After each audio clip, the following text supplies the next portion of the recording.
अरब की एक औरत का वाकया। अरब में एक औरत थी जिसका नाम उम्मे जाफर था। वो इंतहाई सखी और फयाज थी। लोगों में यूं तकसीम करती थी कि दाएं हाथ को बाएं हाथ का इल्म ना होता। कुछ दिनों से वो एक खास रास्ते से गुजरने लगी। इस रास्ते पर दो अंधे बैठे होते थे। ये दोनों सदाएं लगाते। एक अंधा कहता था, इलाही मुझे अपने फजलो करम से रोजी अता फरमा। दूसरा अंधा सदा लगाता, या रब मुझे उम्मे जाफर का बचा हुआ अता कर।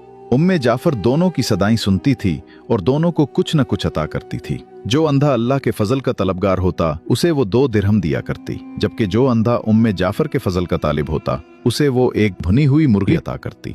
दिलचस्प बात यह थी कि जिसे भुनी हुई मुर्गी मिलती वो अपनी मुर्गी दूसरे अंधे को 2 दिरहम में बेच देता। ये सिलसिला कई दिनों तक चलता रहा। एक दिन उम्मे जाफर उस अंधे के पास आई जो उससे कहा करता था, या रब मुझे उम्मे जाफर का बचा हुआ अता कर। उम्मे जाफर ने उससे पूछा, क्या तुम्हें 100 दिनार मिले हैं? अंधा हैरान हो गया और बोला, नहीं, मुझे तो सिर्फ एक भुनी हुई मुर्गी मिलती थी जिसे मैं 2 दिरहम में बेच देता था।